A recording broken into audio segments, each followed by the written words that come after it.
ਸਿਵੇਂ ਜਦੋਂ ਅਸੀਂ ਦੂਜੀ ਤਮਸੀਲ ਵੇਖਦੇ ਆ ਉੱਥੇ ਲਿਖਿਆ ਰਾਈ ਦੇ ਦਾਣੇ ਦੀ। ਤੁਹਾਨੂੰ ਸਾਰਿਆਂ ਨੂੰ ਪਤਾ ਹੈ ਰਾਈ ਦਾ ਦਾਣਾ ਛੋਟਾ ਜਿਹਾ ਦਾਣਾ ਹੁੰਦਾ ਹੈ। ਇਹ ਤੁਹਾਡੇ ਕੋਲ ਨਿੱਕਾ ਜਿਹਾ ਦਾਣਾ ਹੁੰਦਾ, ਬਿਲਕੁਲ ਛੋਟਾ ਹੈ, ਜਿੱਦਾਂ ਮੱਛਰ ਹੁੰਦਾ, ਮੱਛਰ ਤੋਂ ਵੀ ਛੋਟਾ ਹੁੰਦਾ ਦਾਣਾ। ਲੇਕਿਨ ਖੁਦਾ ਕਹਿੰਦਾ ਹੈ ਜਦੋਂ ਵੱਡਾ ਹੁੰਦਾ ਹੈ ਤੇ ਪਰਿੰਦੇ ਆ ਕੇ ਉਹਦੇ ਕੀ ਕਰਦੇ ਨੇ? ਬਸੇਰਾ ਕਰਦੇ ਨੇ। ਮੈਂ ਚਾਹਨਾ ਬਾਬੂ ਜੀ मान लो पढ़ लेना बाबू जी। 13 आयत, 13 बाप है और 31 आयत है। और उसने एक और तमसील उनके सामने पेश करके कहा कि आसमान की बादशाही राई के दाने की मानित है, जिसे किसी आदमी ने लेकर अपने खेत में बो दिया। वो सब बीजों से छोटा तो है, लेकिन जब बढ़ जाता है तो सब तरकारियों से बड़ा और ऐसा पौधा हो जाता है कि आसमान के परिंदे आकर उसकी डालियों पर बसेरा करते हैं। ਤੇ ਖੁਦਾ ਕਹਿੰਦਾ ਹੈ ਕਿ ਰਾਈ ਦਾ ਦਾਣਾ ਛੋਟਾ ਹੈ ਲੇਕਿਨ ਉਹ ਵੱਡਾ ਹੁੰਦਾ ਹੈ। ਇਸ ਤਮਸੀਲ ਵਿੱਚ ਯਿਸੂ ਮਸੀਹ ਦੱਸਣਾ ਕੀ ਚਾਹ ਰਿਹਾ? ਯਿਸੂ ਮਸੀਹ ਇਹ ਦੱਸਣਾ ਚਾਹ ਰਿਹਾ ਹੈ ਜਦੋਂ ਸ਼ੁਰੂ ਮਸੀਹਤ ਸਟਾਰਟ ਹੋਈ ਸੀ ਤੇ ਯਿਸੂ ਮਸੀਹ ਦੇ ਕਿੰਨੇ ਸ਼ਾਗਿਰਦ ਸੀ? 12। ਰਾਈ ਦਾ ਦਾਣਾ ਕਿੰਨਾ ਹੁੰਦਾ ਹੈ? ਸਾਈਜ਼ ਵਿੱਚ ਛੋਟਾ ਹੁੰਦਾ ਹੈ। ਯਿਸੂ ਮਸੀਹ ਇਕੱਲਾ ਸੀ, ਫਿਰ ਯਿਸੂ ਮਸੀਹ ਨੇ 12 ਸ਼ਾਗਿਰਦ ਚੁਣੇ। ਪੂਰੀ ਦੁਨੀਆ ਵਿੱਚ 12 ਸ਼ਾਗਿਰਦ ਰਾਈ ਦੇ ਦਾਣੇ ਦੇ ਬਰਾਬਰ ਹੀ ਹੁੰਦੇ ਨੇ।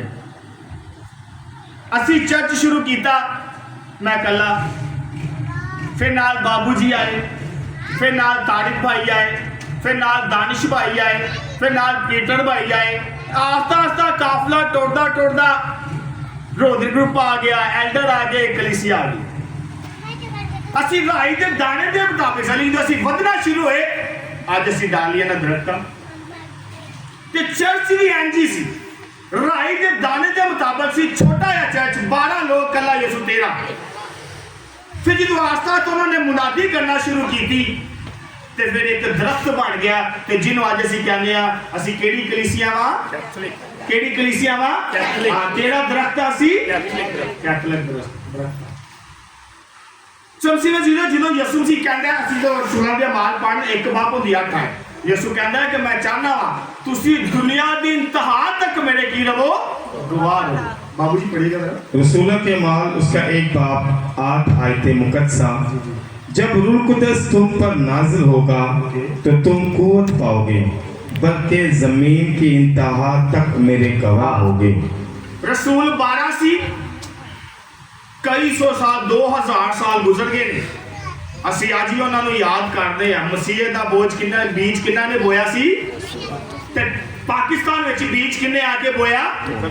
ਮੁਕੱਦਸ ਤੋਮਾ ਨੇ। ਦੁਨੀਆ ਦੀ ਇੰਤਹਾ ਤੱਕ मैं फादर आमद तो चला भी जाऊंगा, दूजा फादर भी आएगा, वो भी आई कहेगा कि इत्थे जेड़ा बीज सी वो किन्ने आके बोया सी पाकिस्तान में? जी मुकद्दस तोमा ने। दुनिया की इंतहा तक तोमा का नाम लिया जाएगा कि पाकिस्तान में बीज ही कैथोलिक का उन्हें बोया। इस दुनिया की इंतहा तक यसू मसीह की रहांगे, गवाह रहांगे। सतम सी में जी ਅੱਜ ਯਿਸੂ ਮਸੀਹ ਨੇ ਕਿਹਾ ਨਾ ਕਿ ਜਿਹੜਾ ਰਾਈ ਦਾ ਦਾਣਾ ਹੈ ਛੋਟਾ ਹੈ ਲੇਕਿਨ ਉਹ ਵੱਡਾ ਹੁੰਦਾ ਹੈ ਤੇ ਜਾਨਵਰ ਪਰਿੰਦੇ ਆ ਕੇ ਤੇ ਬਸੇਰਾ ਕਰਦੇ ਨੇ। ਇਹ ਯਿਸੂ ਮਸੀਹ ਨੂੰ ਕੋਈ ਆਪਣੀ ਗੱਲ ਨਹੀਂ ਕਹੀ, ਬਲਕਿ ਹਿਜ਼ਕੀਏਲ ਨੇ ਪੇਸ਼ਨ ਗੋਈ ਕੀਤੀ ਸੀ ਕਿ ਜਦੋਂ ਖੁਦਾ ਦੇ ਬੰਦੇ ਆਣਗੇ ਵਧਣਗੇ तो ਉੱਥੇ ਆ ਕੇ ਦੂਜੇ ਵੀ ਬਸੇਰਾ ਕਰਨਗੇ। मैं चाहना बाबू जी पढ़ते हिजकियेल नबी है, हिजकियेल नबी उसका 17 बाप 23 आयते मुकद्दसा। जी इसके नीचे सब परिंदे बसेंगे। इसके नीचे यानी दरख्त, यानी कैथोलिक दरख्त थले सारे परिंदे की करेंगे? बसेंगे। सब परदार जानवर उसकी डालियों के साए में बसेरा करेंगे। सब जानदार परिंदे उनकी डालियां थले की करेंगे? बसेरा करेंगे। ਅਸੀਂ ਇੱਕ ਇੱਥੇ ਪਾਸਟਰ ਨਾਲ ਗੱਲ ਕਰਦੇ ਪਏ ਸਾਂ ਤੇ ਉਹਨੂੰ ਫਾਦਰ ਨੇ ਕਿਹਾ ਕਿ ਉਹਦੇ ਨਾਲ ਬ੍ਰਦਰ ਸਾਹਿਬ ਫਾਦਰ ਨੇ ਕਿਹਾ ਭਾਜੀ ਤੁਸੀਂ ਤਾਂ ਚੰਗੇ ਭਲੇ ਕੈਪਟਨ, ਤੁਸੀਂ ਪਾਸਟਰ ਬਣ ਗਏ। तो उन्हें कहा फादर जी रोटी नु फा लाया है।